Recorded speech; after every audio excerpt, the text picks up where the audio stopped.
question un peu. Je sais que tu aimes bien les citations. Un petit peu. J'aime bien aussi les citations, les phrases courtes qui marquent.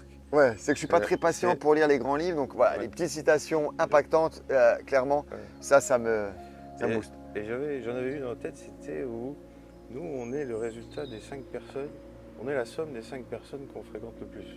Qu'est-ce que tu en penses de cette citation? Bah, je pense qu'il y a, je pense qu'il y a du vrai. C'est-à-dire que les personnes que tu fréquentes le plus, ce sont des personnes qui te ressemblent, parce que elles représentent certaines de tes valeurs. Yes. Voilà. Ouais. Et donc du coup, si ça représente certaines de tes valeurs, bah, c'est que ça te ressemble à toi. Et, et les 5 personnes que tu fréquentes le plus, bah, c'est ton cercle d'amis. Et le cercle là, bah, doit t'aider à grandir. Si le cercle dans lequel tu es t'aide pas à grandir, c'est que tu n'es pas dans un cercle, c'est que tu es dans une cage. Et moi, je vais toujours essayer d'apprendre quelque chose de quelqu'un. Même si, ben voilà, parce que tout le monde a quelque chose à t'apprendre. Oui. Du bon comme du moins bon. Quand je vois des personnes tout le temps négatives, ben, elles peuvent t'apprendre des choses en disant, waouh, ah, au bout de 5 minutes, tu dis, waouh, je suis content de penser différemment. Mais tu vas te dire, ok, j'ai, voilà. Tu repartages leur vision, voilà, c'est de l'empathie. Même si la personne est négative ou positive ou qu'elle est voilà, un peu en bad mood ou en good mood, Ouais. Si tu te mets dans l'empathie, d'essayer de ressentir et de se mettre à sa place. Exactement. C'est vrai que Mais il y en a qui rentrent dans le cercle et il y en a qui rentrent pas. Voilà. C'est exactement ça. Par exemple, pour en revenir à ta citation, mais moi avec quelqu'un qui est toujours négatif, je vais pas la fréquenter longtemps. Non mais voilà, je vais pas la fréquenter longtemps. Et quand tu vois nos équipes avant, nos équipes maintenant, ben c'est des équipes positives. Et c'est pour ça que je me sens bien. Où on les a rendues positives. Où je les ai rendues positives. Toi, je t'ai rendu positif. Et maintenant, il n'y a plus rien qui va te faire retourner à comme avant. Parce que tu te rends compte de la puissance de vivre différemment. C'est clair. Et ça, pour moi, c'est une des plus belles victoires. Et du coup, j'en aurais une deuxième citation. Vas-y. Bon, ouais, C'est parfait pour enchaîner. C'est que pour moi, l'attitude est un choix et le bonheur est un choix aussi, si on en revient à ça. C'est-à-dire que peut-être qu'au début, c'est peut-être un travail de penser positivement à chaque fois, mais plus tu avances dans ce positivisme, et plus ça devient facile en fait. C'est totalement ça. Le moindre truc, comme tu disais au tout début, où ouais, tu es au pied du mur, tu accumules des choses qui te plaisent, enfin, qui t'embêtent en gros dans la journée, tu essaies de les faire au plus vite, de les faire dégager. Mais j'en viens aussi à n'importe quel petit événement, petite contrariété, tu essaies de la dégager au plus vite pour rester dans le positif. Bah, si tu en es à ce niveau-là, t'es presque au sommet. C'est-à-dire que oui, tu vas avoir des petits cailloux dans la roue et tu vas essayer de les enlever le plus rapidement pour continuer à avancer avec ton positivisme. Et pour en revenir à ce que tu dis, oui, le bonheur, c'est un choix. Le bonheur, c'est un choix. Ton temps de vie, il est limité et il sera le même que tu le passes en pleurant ou en riant. Donc, vivons, en fait. Et c'est vrai qu'on peut on peut me prendre pour un fou quand je dis des choses comme ça.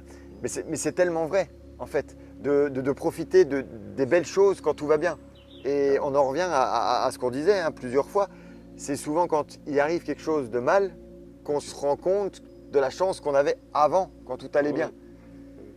Et donc, oui, le bonheur est un choix. Et alors le bonheur, et pour moi, le bonheur réside dans l'être et non dans l'avoir. Oui, tu peux être heureux avec une belle voiture, oui, tu peux être heureux avec une belle maison, oui, si, oui, ça. Mais il faut penser déjà à être heureux. Oui. Et le bonheur, c'est ça. Le bonheur, c'est de se sentir heureux. Et une fois que tu es à ce stade-là, tout paraît aussi plus simple et la vie paraît plus légère. Tout à fait. Ouais, je partage tout à fait.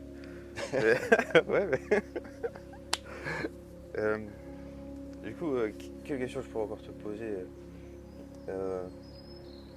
pour moi, est-ce que question piège.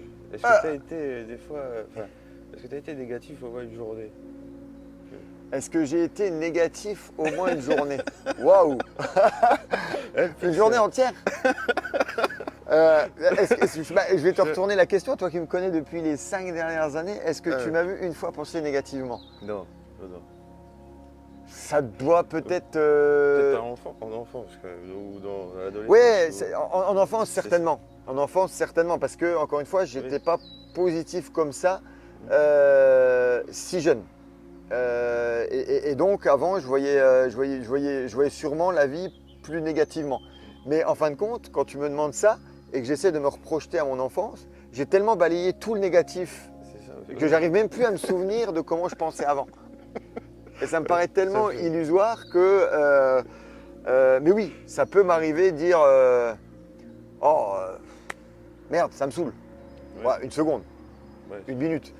mais sinon, penser négativement une journée, pouah, si ça m'arrive, tu me le dis, hein, parce que… Je te le dirai, je te ferai un feedback.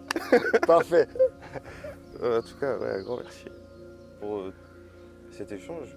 Mais ouais, depuis que tu es arrivé, je pense différemment. Alors peut-être au début j'avais un peu de mal. On se réfère toujours à quelqu'un voilà, qui est proche dans notre cercle. C'est en fait ça, hein, notre cercle de base, c'est voilà, tu te réfères peut-être aux plus anciens, ceux qui ont plus d'expérience, ceux qui ont plus de bouteilles, ceux qui ont plus voilà, de charisme. Et au final, tu te dis, mais putain, même avec tes relations, prends du recul par rapport. C'est pas forcément l'expérience qui va te faire avancer, c'est pas forcément voilà, quelqu'un qui, je sais pas, qui a 20 ans de boîte, qui va t'expliquer quelque chose qui. Enfin, pour moi, il faut toujours voilà, rester conscient de ses relations, de savoir comment les gens fonctionnent, Ouais. mais de bien choisir aussi son entourage. Et c'est là où je me rends compte que c'est, comme tu dis, il faut penser et il faut se fier aussi à son instinct, quoi.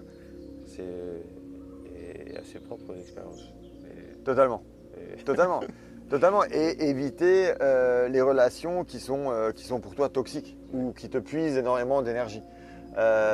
Et t'inspirer d'autres personnes parce que chaque personne a du bon à apprendre et à t'apprendre.